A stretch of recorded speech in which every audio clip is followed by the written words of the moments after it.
Hello, and welcome to another episode of Boundless Body Radio. I'm your host, Casey Ruff, and today we have another amazing guest to reintroduce to you now. Doug Reynolds is a returning guest on our show. Be sure to check out his first appearance on episode 532 of Boundless Body Radio. Doug Reynolds is the founder and CEO of LowCarbUSA. The original organization was founded in the beginning of 2016 with the initial intention of providing a platform through an annual conference for internationally renowned scientists and medical practitioners to present the ever-increasing body of evidence on the benefits of reducing carbohydrates in the diet. Doug has also coordinated the establishment of a panel of advisors to oversee the creation and maintenance of a set of clinical guidelines for therapeutic carbohydrate reduction, which was first published in 2019. Currently, Doug is the president of the Society of Metabolic Health Practitioners, or the SMHP, and this organization now provides education and training to metabolic health practitioners and serves those who are interested in making a difference in worldwide metabolic health. The aim is to stall and reverse the increasing prevalence of chronic diseases influenced by metabolic dysfunction and insulin resistance. Doug Reynolds, what an absolute honor it is to welcome you back to Boundless Body Radio. Awesome, Casey. It's great to be here. It's such an honor to have you back, man. I was so lit up after the conference last year in San Diego, the Symposium for Metabolic Health. I had such a wonderful time. I wanted to make absolutely sure that we reached out and got you back on so that we could talk about this upcoming one. I was so excited about this year's conference that I signed up the last day of last year's conference. I wanted to be one of the first to be signed up, and I'm so excited to go back to San Diego. I did no tourist activities in San Diego. I stayed in the conference center with everybody else and had such a wonderful time. I can't wait to join you again. That's awesome. I can't wait to see you again, man. It'll be great. It'll be great. I have been to a few other conferences in the meantime, and I do have to say, I told you this last time as we started our conversation. I'll say it again. Every conference needs a Doug Reynolds. I know you hate it, but we all need somebody to stand by the microphone when somebody's asking questions to a speaker, presenter, or a panel to keep the questions to be brief and relevant to everybody in the audience. I've been to a few others where they didn't have that, and we sure missed you. Yeah, no, thanks for that. It's good to hear people say that now and again. I kind of know that most people feel that way. The people who I have to sort of shut down a bit, obviously don't necessarily appreciate it that much, but everybody else does. So that's why I keep doing it, because I know the majority of people would rather that it runs smoothly. So they do really appreciate it. It really makes a difference. Next time I get up to the microphone and start asking Gary Taubes about my latest cholesterol panel, you can just take that hook and just hook me off the side. Get me off. Hook you off the stage, yeah. Exactly. Oh, man. Well, we've got some fun stuff to talk about today, including the upcoming conference in San Diego. I'm so excited for that. I really wanted to focus on your work with the Society of Metabolic Health Practitioners. We talked about that a little bit last time, but we didn't really do a deep dive. And I really want to talk about what the nexus of that idea was and how that's going. But to get started, I do want to talk about an event that happened that we also just briefly touched about. You said we could fill an entire podcast up with different stories about. Obviously, we won't do that today, but I would like to talk to you about your experience where you did a low carbohydrate conference in Indonesia. I actually don't know that much about it. I don't even know exactly when it was, but that must have been quite the task to try to bring this type of a conference from your backyard to somewhere completely different. I would love to hear about it. Yeah, I can't even remember now, 2018 maybe.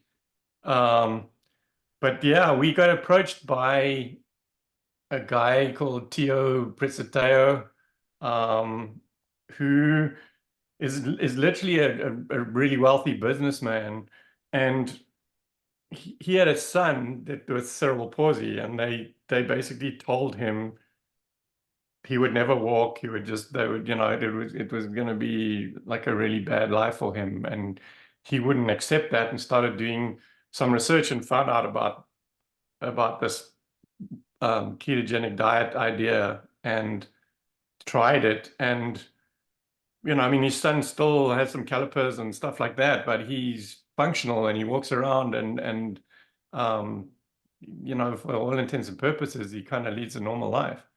And so he now started going around Indonesia, literally going to hospitals and practices and talking to local doctors and teaching them about this.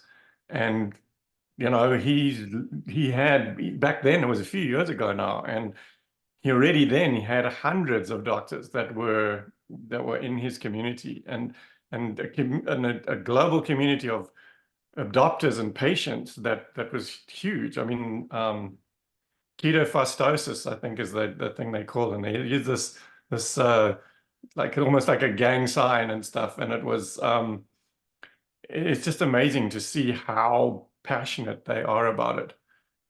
So he invited me to come and help him do an event over there.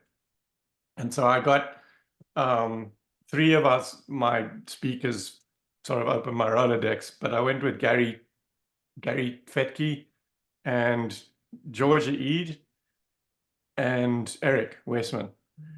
And then Pam and I went over with them. They all came with their, partners as well.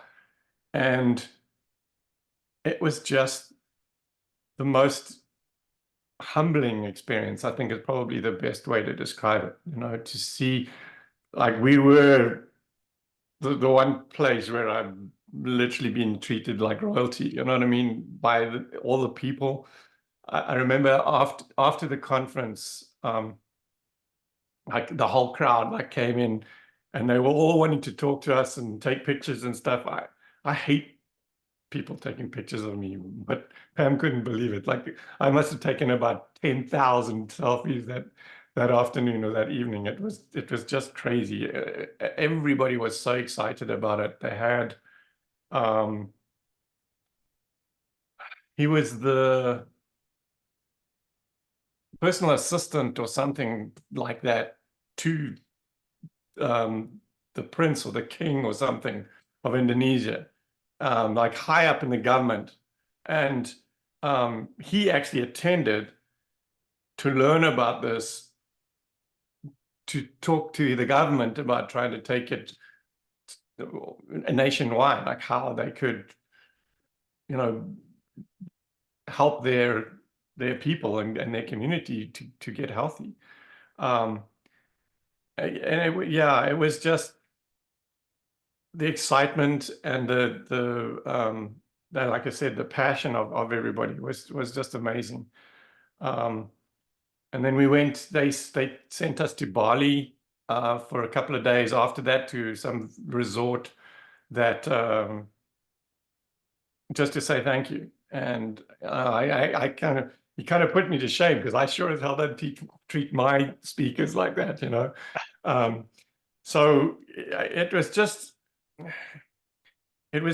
like, we'll talk about the SMHP later, and the whole idea that we had there for that was to have this as a global organization.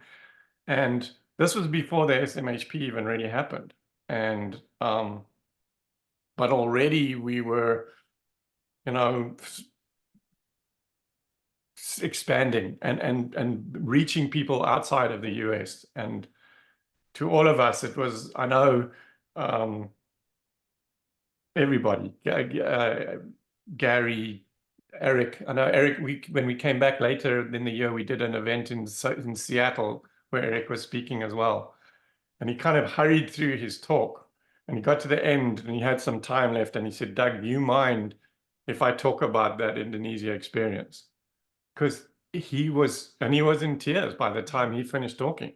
He was so moved by the experience that it was special. And the really cool thing was, on the last day, I think it was 2 days, so the end of the last day, they had a panel with Gary, with Tio, kind of interviewing the three of them, Gary and Eric and Georgia. And once they finished finished the panel discussion, Tio's wife came in with I forget his name, but with the son, and actually he walked up onto the stage. Gary was in tears. It was just so amazing. And it was one of those things that stuck with us, like something that we kind of, a bond that we share almost through having gone through that experience without the rest of those guys that were there as well. It was just great. So that, yeah, it was our first kind of international thing. And since then, since we started the SMHP, we'll talk about it later, I'm sure. There have been um, other forays outside of or beyond the borders of the US, which it's actually been pretty cool. Yeah, that's amazing. I look back on, some of the moments and kind of a more recent modern, like low carb history, like maybe the time that Dave Feldman took the stage for the very first time, or certain Mhm. conferences where we had these like amazing panels of different cardiologists. And like you think back on some of these moments, and I think I just wonder about that moment, internationally doing that conference, what kind of ripples came from that one conference, the idea to go and do that internationally at a place you would not suspect or wouldn't expect Mhm. anything to be happening there. What are all the how many lives were impacted because of that one event? It's kind of interesting to ponder and think about. But yeah, it sounded like a very Yeah, special experience. I agree, and it inspired, which is like what does happen at some of at our other events as well, is that people leaving inspired, and yeah, I can only believe that a ton of good has come out of that. Like you say, it's really hard to really fathom how much, but I know that it's been pretty amazing. That's amazing. Um, Oh, that's great. I thought it would be interesting to ask you somewhat of a different question to kind of get started before we transition over to talk about the SMHP. But I wanted to ask you, assume that us and the listeners, myself and the listeners, have never heard of low carbohydrate nutrition. What are you talking about? What is this? If you were to talk to somebody for a few minutes about what low carbohydrate even is, what would you tell them? How would you try to explain it to somebody? um,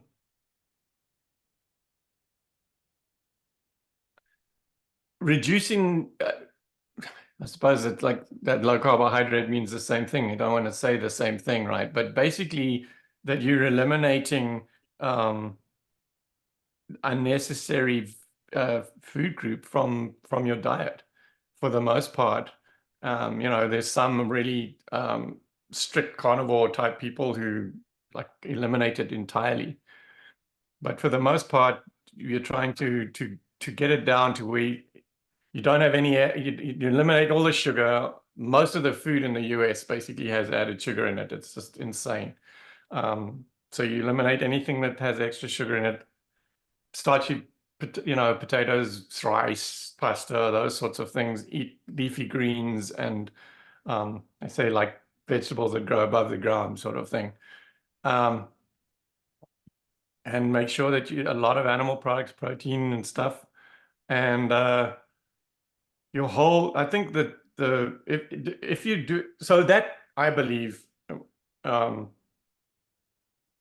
if you just eliminate a bunch of that stuff out of your diet, you're going to get healthier no matter what. But if you eliminate it enough, that's where the ketogenic thing starts to become the thing. So when it's low enough, your body doesn't is not able to source glucose anymore for energy, and so it starts your whole metabolism changes in order to produce ketones, and the ketones are another source of fuel, and supposedly uh, for your brain and stuff even better than glucose. And the tiny bit of glucose that your body really does require to function can be produced by your liver and does not need to be ingested. And so we try to teach people that they don't have to have this stuff, and that if you don't have it, your metabolism is going to change, and that you're going to end up being a lot healthier.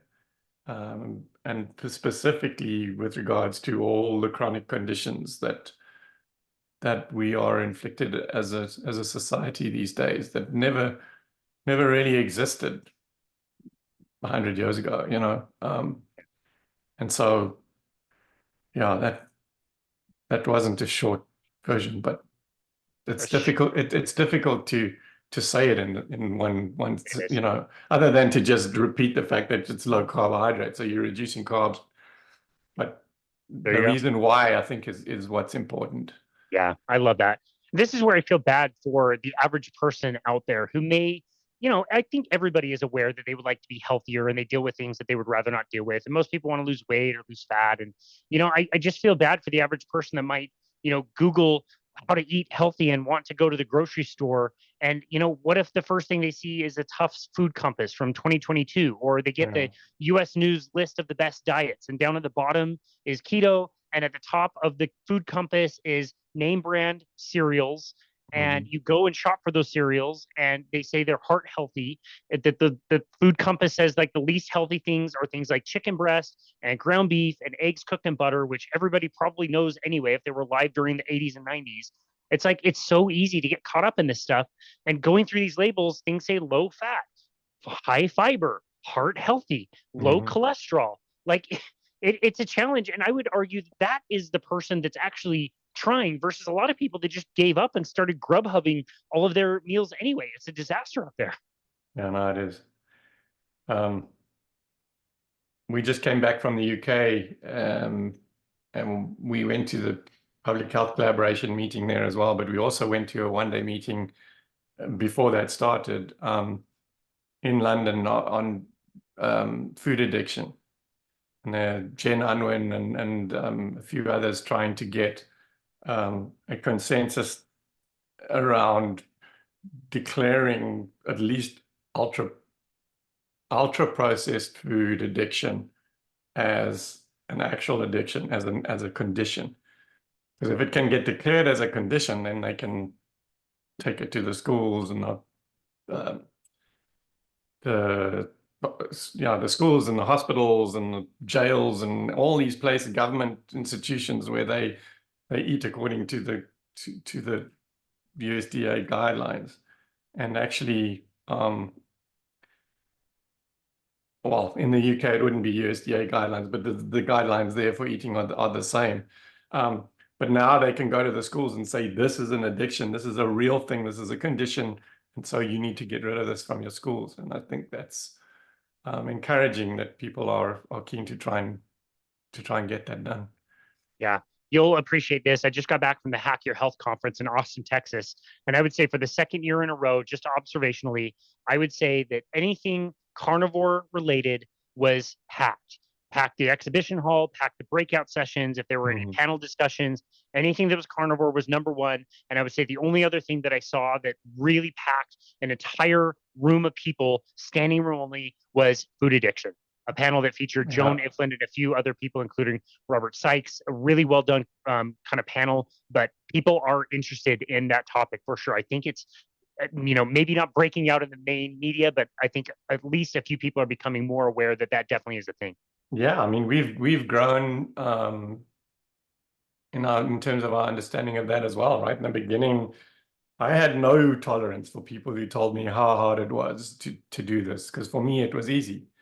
And in retrospect, I look at it and I realize, okay, I wasn't actually addicted to carbohydrates. I had tons of chocolates and sugar and stuff that I used to eat because I was a runner and I thought I was bulletproof, and I was supposed to eat this stuff because you have to carb load and that.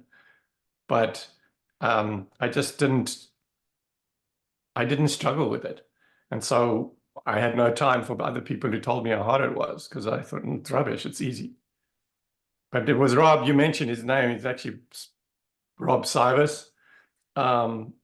He was the guy that was the first one to really start educating me and teaching me about how huge a problem this addiction thing is, and that pretty much all of us are on the spectrum somewhere.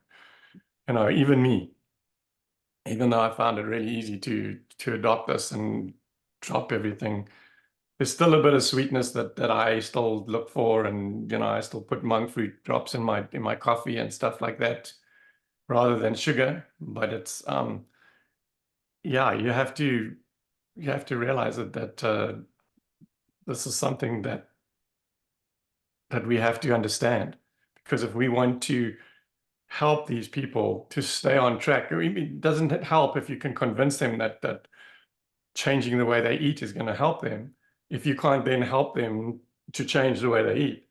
Because all of them will try it for a bit, and then they say, oh, I can't do it. I can't do without my bread. I can't do without the potatoes. I can't do without the sweets, or whatever it is or all of the above,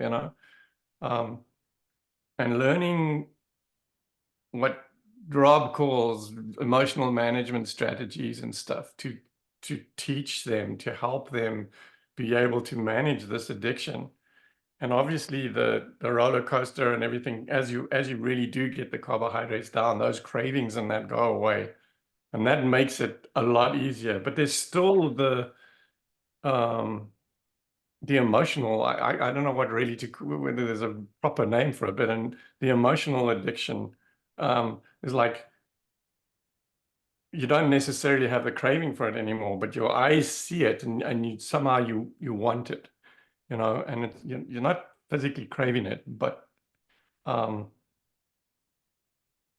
go ahead and like Rob is high on the high end of this food addiction spectrum, and he struggles to the extent that his route driving home from work never goes past a fast food place.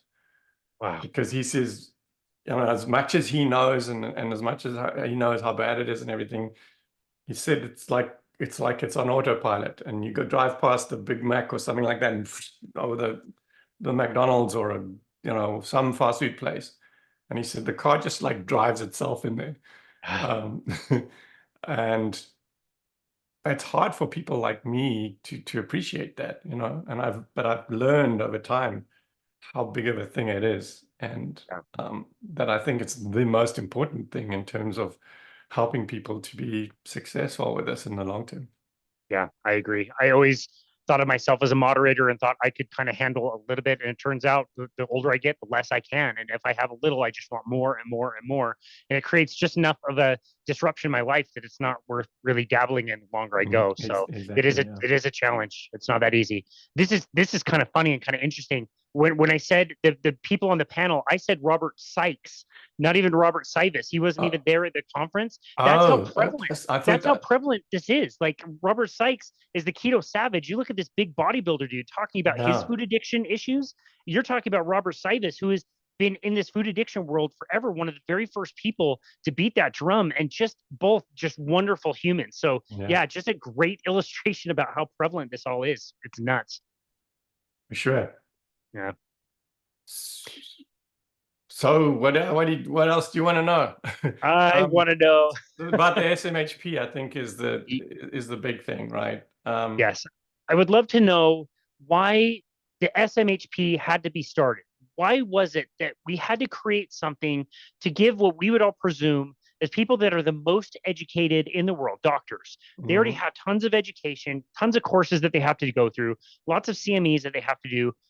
What is it about the medical system and how it's set up that we have to create a different society to help train these medical practitioners even further than they already are?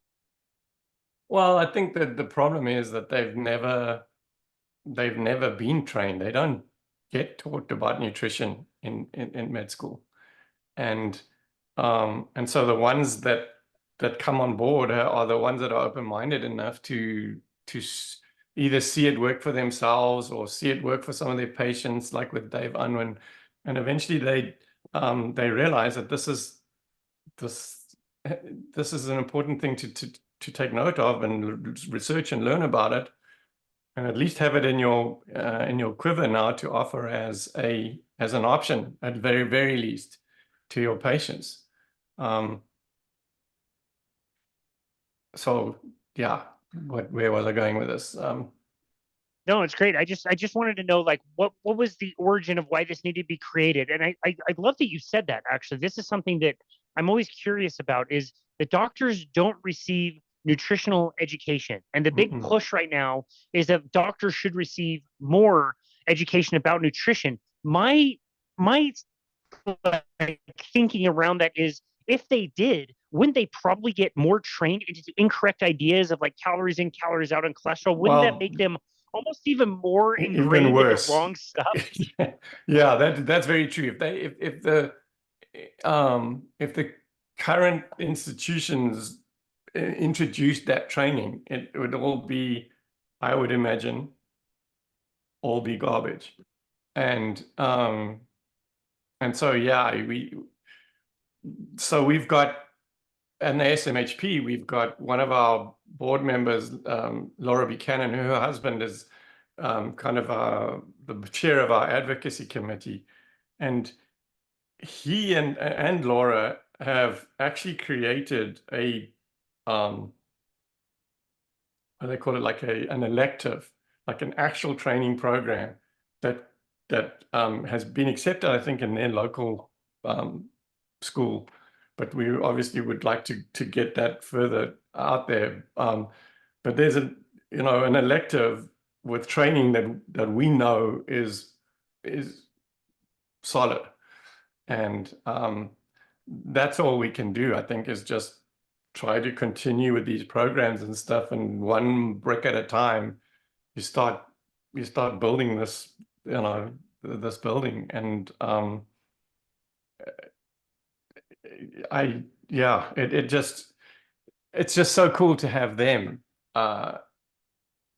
so passionate. I mean, they literally a couple of years ago were at our event in Boca, I think just before COVID, and both at that stage were still interns, and yet they were at this meeting, and they were there to learn and to see young people who are not sick or overweight or anything that may have had been a reason for them to try it. They just somehow got introduced to the science, and they saw the science for what it was. It's one of those things, once you see it, you can't unsee it. And so now they're both like dedicated to trying to make a change, and they're doing amazing work. They're wonderful people. We've hosted both of them on our show. They're absolutely fantastic. Yeah. So tell us about how this first began and how this got to be created. Obviously, we saw the need for this because the doctors, again, they're not trained on some of this stuff. How were you able to do this? I believe this was your idea originally, right? I can't really claim credit for it like that much. It really was Tro Kalajian. Also at a Boca event, I don't know if it was the same one that, I don't think it was the same one that Matt and Laura were at, but he supposedly spoke with Pam about it at some point during the conference, and she didn't ever tell me about it, or she says she did, and I forgot that she mentioned it. But I saw him tweeting about it in about the March, so about a month later, I saw a tweet from him about, we need to have an organization that represents us as practitioners who do this. And because the ADA and the AMA and all these other organizations are just combative, really, towards people that want to do this in their practice. And so he was saying, we need an organization that is there for us. And I had already started on LowCarbUSA. I already recognized the fact that we needed some kind of place where these doctors and practitioners could belong to and talk to each other and commiserate a lot of the time.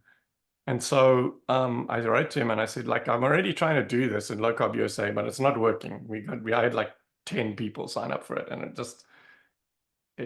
it wasn't working. And so I said, well, let's rather try and work out why, and then change it, and hopefully we'll be more successful.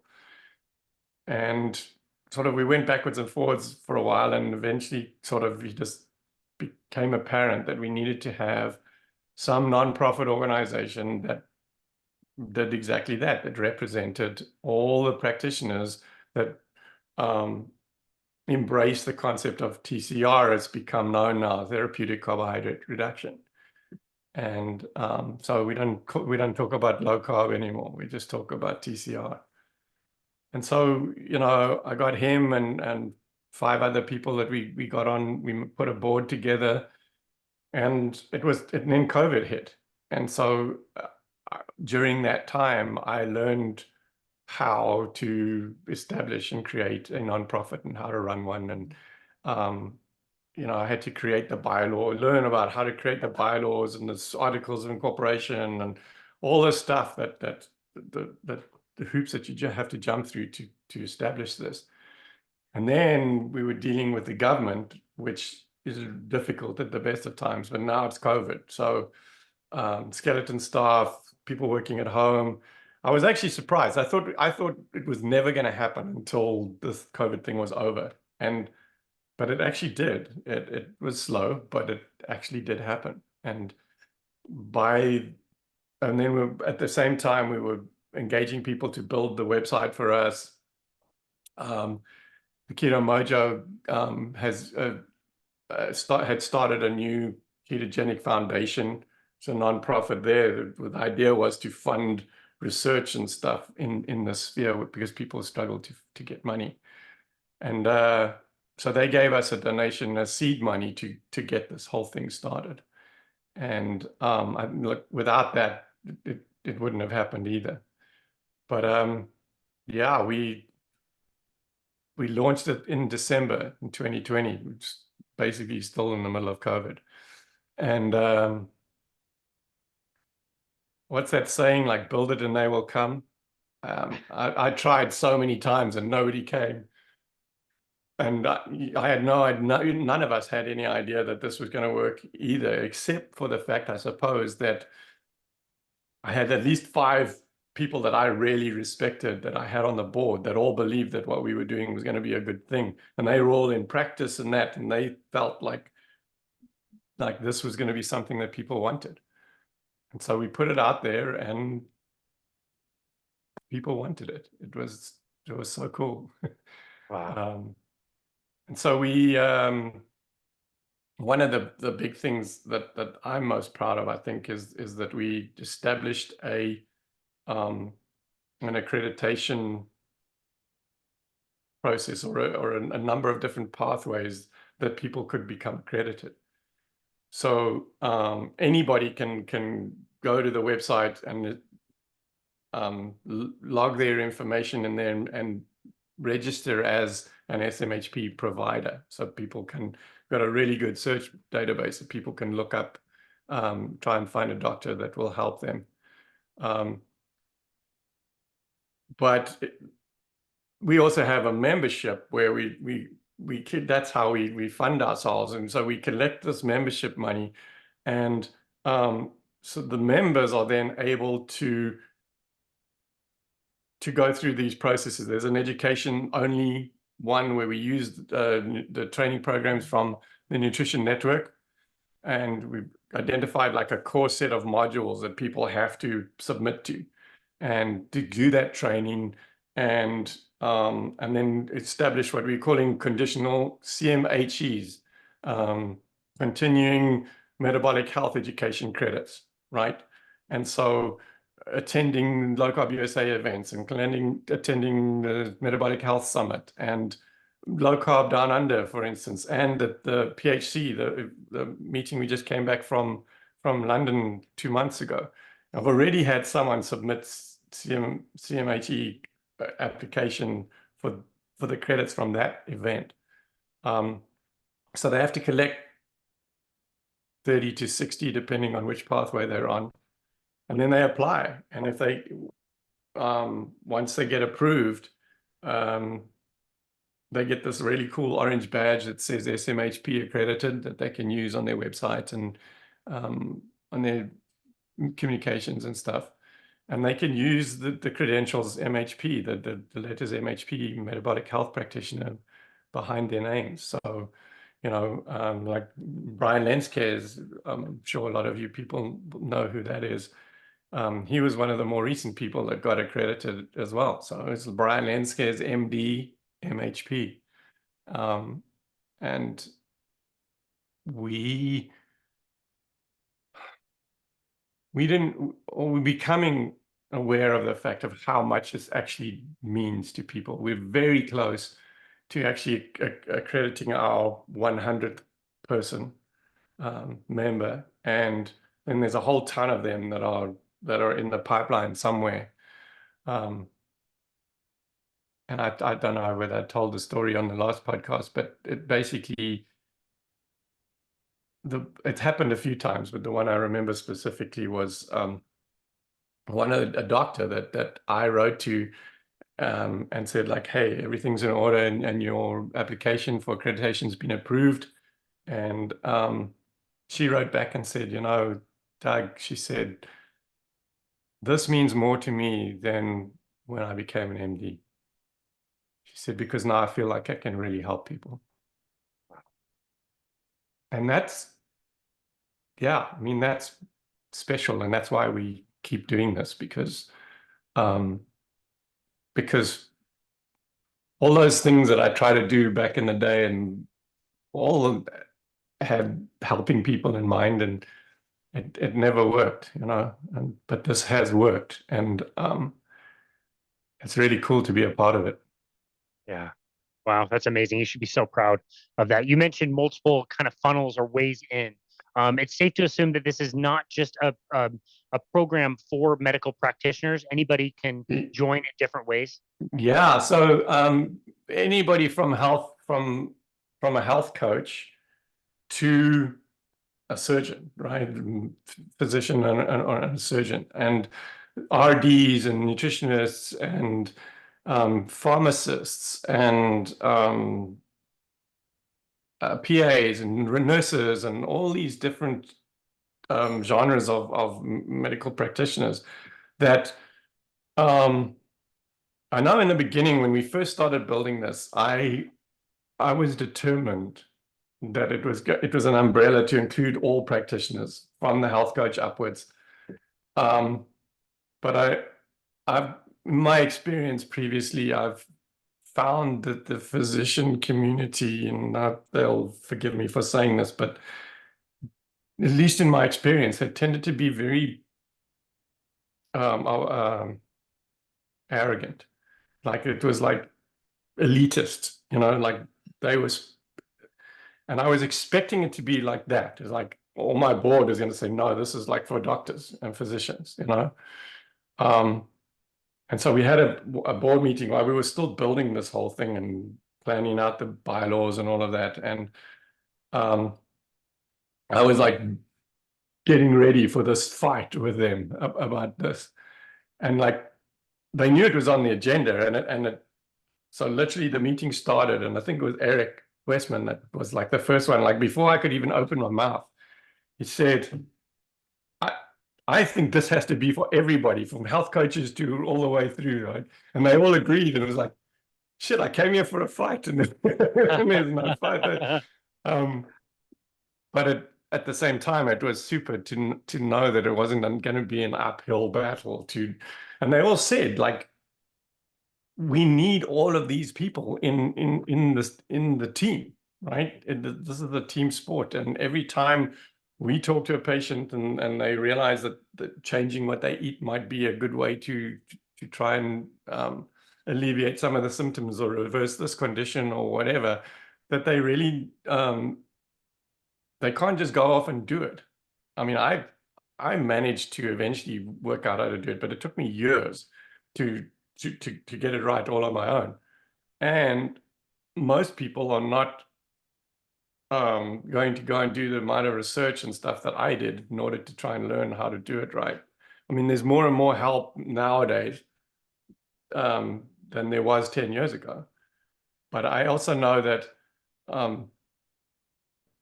no, you're good. So just talking about like how this is accessible to all kinds of different people out there, not just doctors, but also, people like me, like health coaches, and trying to get this message out in many different ways.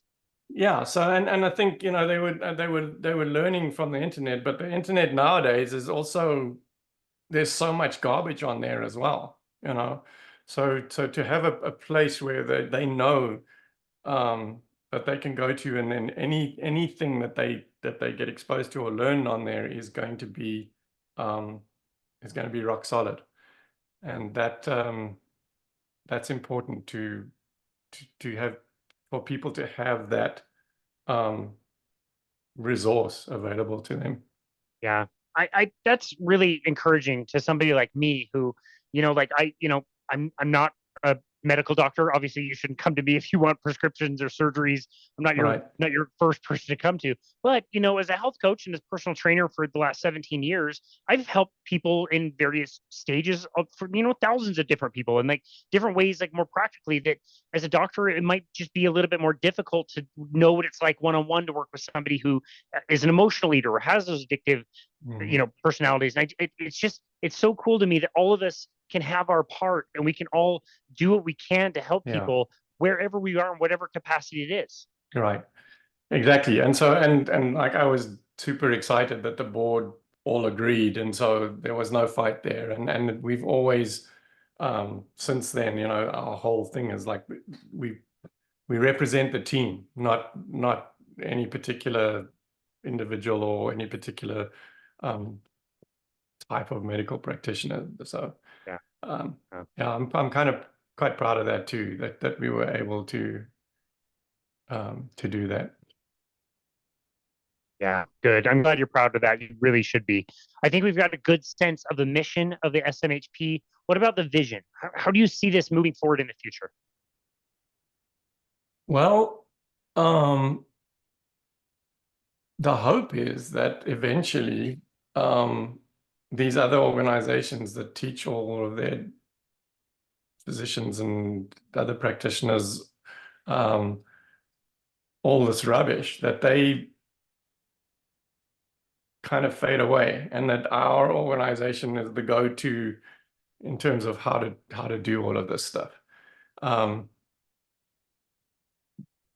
the long term, I would hope that we get, we've got a few hundred, we got, I think, heading up to 500 members now. So 10,000, 100,000, how many more? I feel like we need to get to the stage. I can retire when it's like smoking. Like everybody knows smoking's bad for you. Some people still do it, but most don't. And we just know that that's it, right? I wanted to get to a point where it's the same with this, that everybody knows that this is the way we should be eating in some form of it. And some people will still eat all the crap, and that's okay, but it's their choice, and it's an informed decision. They have been informed and they know, and they still choose to do it. It's their life, they're welcome to. But hopefully then the majority of people won't be doing that, and our medical system will be so different when we're not spending billions on just on type 2 diabetes alone. Imagine if I mean, anybody that starts doing this, almost all of them, their diabetes is reversed and they get off all their medications. Imagine if all the billions of people with diabetes all started doing this, and suddenly, I don't know that the pharma companies would ever allow that to happen. They'll find a way not to. But eventually, I feel like that it's going to get to the stage where the majority of people, the people that have diabetes now, are going to be the ones who know that they shouldn't be eating this crap, but are eating it anyway. And the rest of us are going to be healthy. Man, you say those numbers, 10,000 and 100,000, you just think, oh my goodness, we've got so far to go. But then you got to think backwards and think there was one person.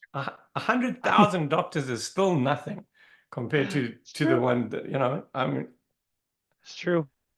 It's true, but also it should be everybody. It should be, but it started with 1, and then it got to 10, and now it's going to get to be 100. Like it is getting there, and hopefully, you brought up Matt and Laura. Like other doctors at some point are going to start to notice these other doctors that are full of energy, love their jobs, have their patients getting better, and they might be like a little bit jealous of like, what are these guys doing? They look like they're having a great time. Yeah. But it's still funny, they see that, but then they ask them what they're doing, and they get told, and it's like, and then they shut down because it's like it's a no-go area almost in their brain, that they literally are there's so many of them that are so anti the concept of it, even that they're not even prepared to look at it. And Gary Fettke is one that's mentioned, at least one. I'm sure there's been others, but that there's a class action lawsuit waiting to happen here at some point, where your obligation is to first do no harm. And to me and to him, that means that if you are exposed to some information that indicates that there's a possibility that something may be better than this, then you're obliged to investigate it. And give me a second. I'm sorry, my phone. Yeah, so you're obliged to investigate it, and that's how the standard of care has evolved. The way doctors treat their patients nowadays is not the same as it was 100 years ago, for the most part. And as they've learned things and as science has evolved, so too has the way that doctors function. And so, I don't know when that's when or how that's going to change, but Gary's still saying, like, at some point, if it can be shown that you were exposed to this information, but you still refused to offer it, at the very least, offer it to your patients as an option, then you're guilty of malpractice. And I agree. That's my opinion. Yeah. But I'm not the only one that feels like that. And I think there's going to be a day of reckoning. I really hope I'm around to see it, because being ignorant of it and not being taught it at varsity and stuff is one thing. But then being exposed to it and seeing all these millions of people that are benefiting from it and responding and refusing to offer it to your patients, or to at least investigate it with an open mind, that's malpractice. So. Yep, I agree. And of all the people who can make that type of a statement, of anybody, it should be Dr. Gary Fettke, who literally put his neck on the line to be able to talk about what he talks about. And you think about him, and you mentioned Dr. Lenskis and Dr. Tro, and how unhealthy all of them had to be to eventually find this information and make this their mission. It is very, very inspiring, which brings us now to the upcoming conference, the Symposium for Metabolic Health 2024 in San Diego. This is going to come out with enough time. People will have enough time still. There's several weeks between now and when the conference is coming out. People can book their tickets and come check this out in person. Tell us about the conference. Tell us about this year's conference, anything special and new, and why somebody should really consider coming out to this. Yeah. Starting was another Tro thing, but starting last year in Boca in January, we had a whole focus day. The very first day was all focused on food addiction, and it went really well. And so since then, what we decided to do was, like, each time we have a conference is to have a day that focuses on a particular condition. So in San Diego last year, we did cancer. In Boca this year, in January, we did type 1 diabetes, which was just an amazing event as well. And the focus for this one coming up in August is mental health. And that's a big thing that's kind of in our space has kind of exploded onto the scene in the last couple of years. I feel like the Bazookies and the Bazooki Foundation has probably got a lot to do with that, because they've put some real money behind research and promotion of this, and then getting some research in the works to actually show clinically that this intervention works. we just came back from the PHC in London, and a lot of the talks there were on mental health. And it's like a couple of years ago, there were no talks on mental health. And now we've got 7 that are specifically on mental health. And then through the other 3 days, the other speakers are some of them are kind of having that mental health as a bit of a theme through their talk as well. So I am really excited about this, because I feel like it's something that affects so many people. And I mean, all of us in a way, at some stage, my mental health, I believe, is much better than it was 10 years ago. I wasn't really sick, but there was stuff and a lot of aggression and anxiety and things that have lifted since I started living this way. And so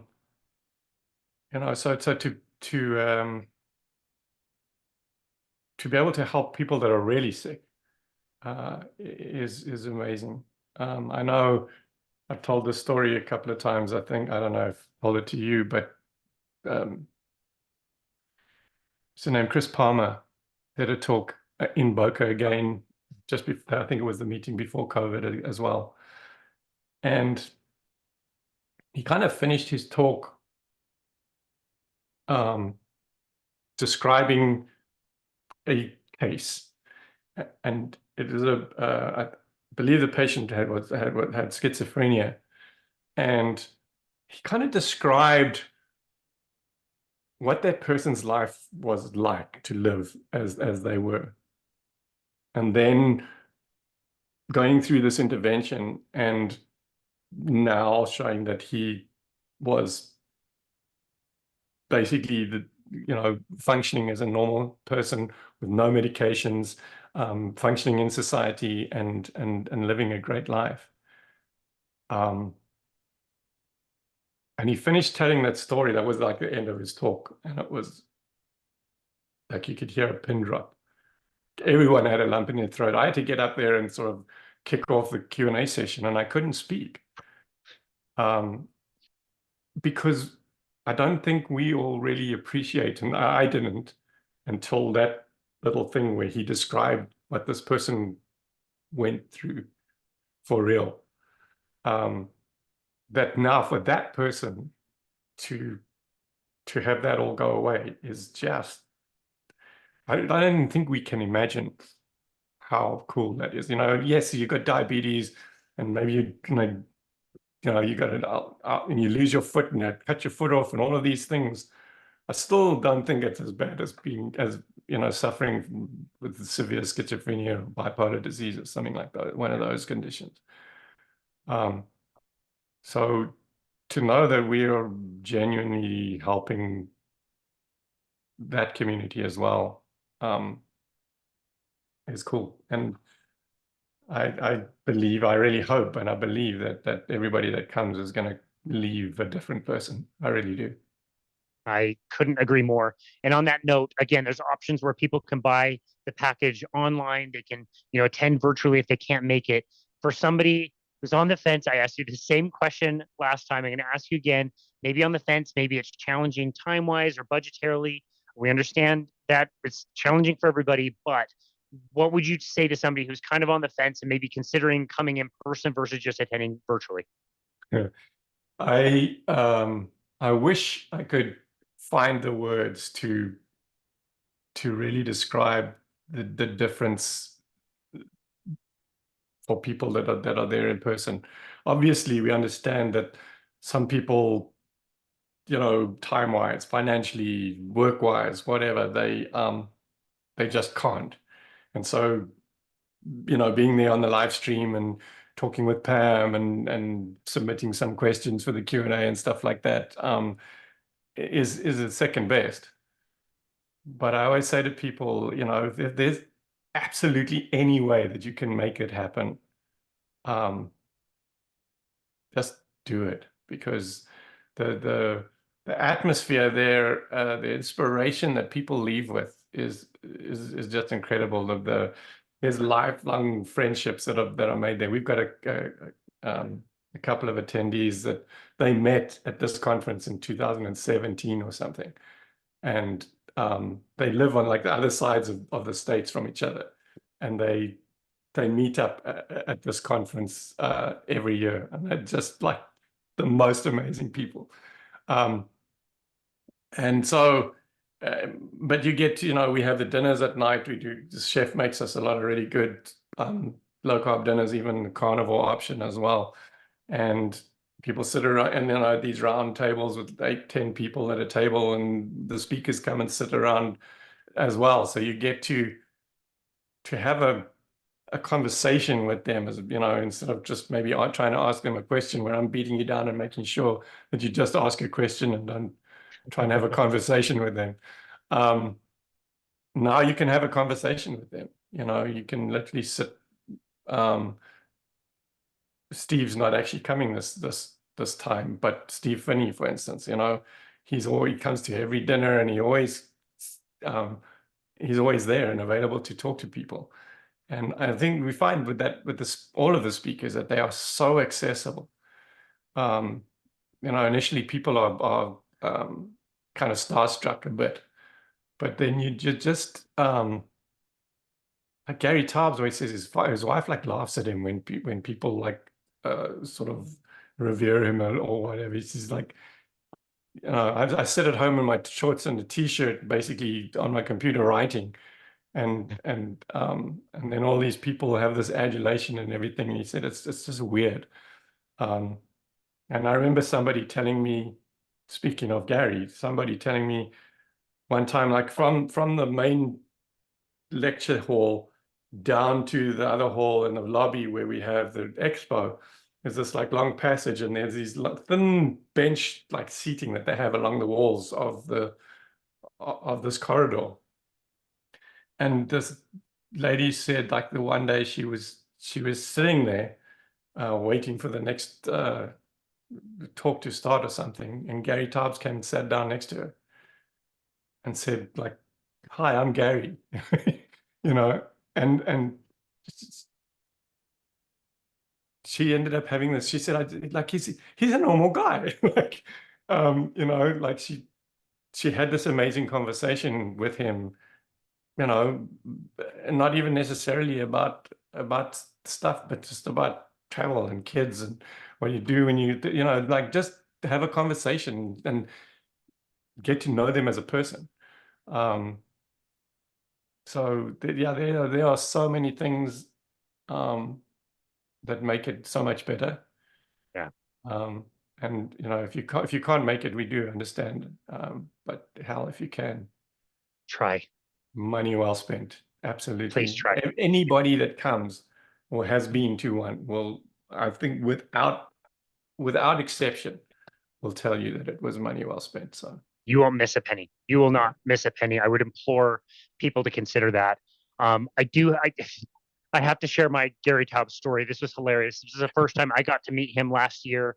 Got to shake his hand and tell him how meaningful his work was. It was later on in that day, or maybe the next day, that I had a couple actually walk up to me and they tapped me on the shoulder. And I was like, "Hi." And they were like, "Hey, we just want to let you know we watch your podcast on YouTube. It's really meaningful to us. Because of your podcast, we have found like a cancer treatment, metabolic therapy for cancer because of your show. We just wanted to thank you, me and my husband, who are here because of your show." And I was completely overwhelmed. Like, I don't get recognized in these things. I sit around in my shorts and t-shirt all day. So I was blown away, and a talk was about to start. So I went into the bathroom to find a quiet place to send a voice note to my wife to just say, "You will not believe this couple just came up to me." And as I'm kind of in the bathroom, and it's a little awkward. There's nobody in there, but I feel like the door is about to open. And so I kind of shuffle away to finish my voice note, and I go into the back the stall, and I close the door and I finish my voice note. I open the stall to leave. My phone is open in my one hand. Gary Taubes is facing me. I look up at him. He looks down at me as I'm looking up at him. My Yeah, phone's open, coming out of the bathroom stall. And he just waits for a second and he says in the most perfect Gary Taubesian voice, I won't ask. yeah, but and for people who don't know Gary, that thing about looking up and him looking down Very is true. very real. He's about 8 foot tall. It's crazy. He's a big guy. He's in great shape. His presentation last year, as a prelude to kind of his book, Rethinking Diabetes, was absolutely wonderful. And yeah, on a more serious note, man, I cherished my time there last year, and to be with people who are like-minded, who are wanting to know the truth, or wanting to find ways to share it, wanting to find, resources to be able to learn about it. And if nothing else, just to understand that you're not alone out there. There is a community out there. You can talk with people. You can make great friends, lifelong friends that you get to spend time with. It's really a wonderful experience. You've done such a great job curating these over the years, and it's such an honor to be able to attend these shows and to again host you on this show again today to talk about all of your work and all of your work with the HMSP. It's wonderful what you're doing. You're doing such great work. Doug Reynolds, where would you like people to go to find you and connect with you and your work, and where can they find information about the upcoming conference? Yeah, just so the smhp.org is the SMHP's website, and LowCarbUSA.org. That's the one you need to go to sign up for the event. We are still two separate organizations, but we kind of overlap a lot. Like we literally work together about everything. And who knows, one day there may be some kind of merger of some kind. But right now, LowCarbUSA puts on the event for the SMHP. And so you go to the lowcarbusa.org. One of them drop downs is a menu option for events, and the top one will be the San Diego event. And you can, if you are not already a member of the SMHP, it requires you to join it as a free member. And the reason for that is that everybody, live stream and in person, everybody gets access to the videos and the recordings afterwards. And in order to get access to that, you have to be able to log into the system. So you create an account, and then you can go and buy a ticket. And there'll probably still be some kind of running discount at the time that'll give you probably 10% off or something. You can book your dinners at the same time, and order a CME certificate if you want one, if you need one. And yeah, and the discount is off your whole basket, so it's not just for the event ticket. So yeah, that's social media. LowCarbUSA. If you just search LowCarbUSA, pretty much on any social media platform, they'll find us. Excellent. Well, we will be sure to link that up. Anybody can go into the show notes to find those. And again, Doug, thank you so very much for all the tireless work that you were doing. I told you last time we had you on the show that, sometimes all of us, the rest of us, feel like we're trying our best to move this message forward, and nobody seems to be doing as much work as you are to move this message forward. And so we're really appreciative of you. My fellow attendees that come to these shows just really cherish our time at these events, and yeah, we love the work you're doing. So thank you so very much for taking time out of your very busy day to come chat with us today, and thank you, for all the work you do. It's really incredible. Thank you so much. Thank you so much. It was an honor to be on here. Thank you. Oh, honored to host you again. And this has been another episode of Boundless Body Radio.